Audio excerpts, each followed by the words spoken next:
different than the icons that we hear about in the Catholic Church. An icon is something that you worship to get to God. You go through this to get to Him, and we don't do that. That is not the purpose of the Kaaba.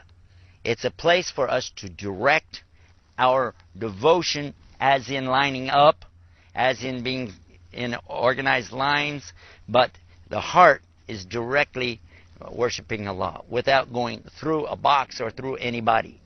We don't worship through that, nor do we worship through the one standing in front of us called the Imam. Our prayers don't go through him either, but rather this is to give us all direction, and that's the main purpose behind it. Because Allah tells us in the Quran itself that it is not piousness or righteousness that you are turning your faces to the east or to the west, but righteousness is that what? That you have this right attitude and belief in God and a pure heart, and you're dedicating that heart to Him. This is the meaning behind it. And so once we understand that, then we realize that we're not worshiping anything on this earth, whether it is a man, or a rock, a stick, a stone, or anything. Keep in mind that this is the same place in the desert where Ishmael and his father Abraham went to worship. And they performed certain manasik, or rituals, that were carried forward even by their descendants and finally to Muhammad. It's not something new, and it's well established.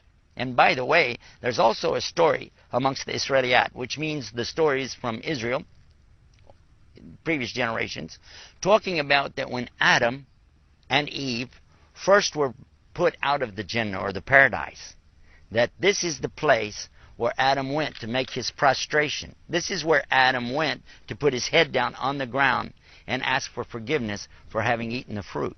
And certainly, if that's a true story, that is an amazing place, a wonderful place for us to turn our direction and ask forgiveness from Allah, by putting our heads down on the ground and asking Allah to forgive us. It's not so much the place, it's the attitude. And our attitude is one of gratitude. As Muslims, we put our head down on the ground to the Almighty, the one above.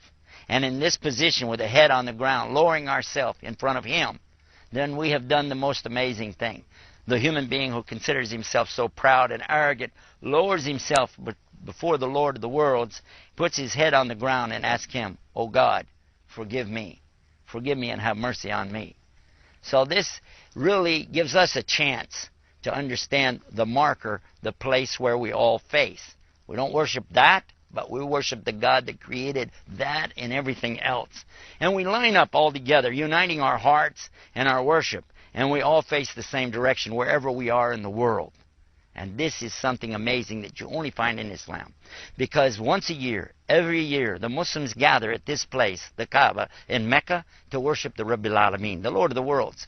We go there and we perform these rituals, and this is to remember and commemorate what Abraham and his son Ismail did centuries and millenniums ago. It's not something new whatsoever. In fact, it's a return back to the original form of worship and the original place of worship of the one God of Abraham, the God of all of the prophets.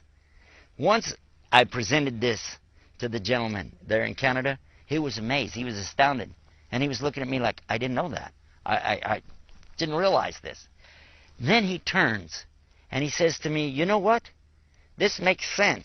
This is exactly what I've always believed, that there's only one God, and He doesn't have partners. I don't believe in 3 gods or 2 gods. I don't believe in a son of a God. I believe just in the one God. And I said, well, this is what we believe. He said, well, I believe in the God of Abraham. I said, this is what we believe. I said, now I have a question for you. Remember what I said in the beginning? If you heard yourself say, gee, I like this for me. Gee, this is what I already believed. Would you be prepared then to worship your God and my God, your Lord, my Lord, alone without partners? He goes, yeah. I said, okay. And that gave us an opportunity right then to ask him if he's prepared to enter into Islam, by explaining now the details of what is Islam. We talked a little bit about, of course, the belief or the Aqidah of Islam, and then we went to the 5 pillars of Islam. I explained to him that being a Muslim, you obey Allah, and one of the things Allah has asked us to do after entering into Islam, of course, is to make the Shahada, give the statement of La ilaha illallah. None is worthy of worship except Allah. and Muhammad are Rasulullah, that Muhammad is his messenger, and as such, I'm going to use him as my example and follow his teachings. Understanding that, then I know that I have to begin to pray 5 times a day, called Salawatul Khams, and I explained that to him. We talked about the fasting in Islam, that we have to, every year, fast the month of Ramadan. And then we talked about the zakah, and we spoke about the hajj to the Bayt of Allah, which is how the whole question came to begin with, talking about making this pilgrimage. And he asked me about that, and I said the only ones who are allowed to make this pilgrimage are real Muslims. So the only way you could go there and really worship the Lord of the worlds is to be a Muslim. And he said, you know what, I really am ready to be a Muslim. And I understand it, I want to do it. So we gave him Shahada right there in front of the whole masjid there in Toronto, Canada. And he took his Shahada. He said, Ashhadu an la ilaha illallah, wa ashhadu anna Muhammadan abduhu rasul. I bear witness in open testimony. There's none to worship except the one Almighty God, and he has no partners.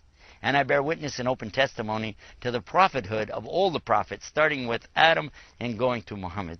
Peace and blessings be upon them all. He said it, and what means that in Arabic, Ashhadu la ilaha illallah, ashhadu Muhammad Rasulullah. Today, I'm happy to announce to you and report that this gentleman has become a very fine Muslim.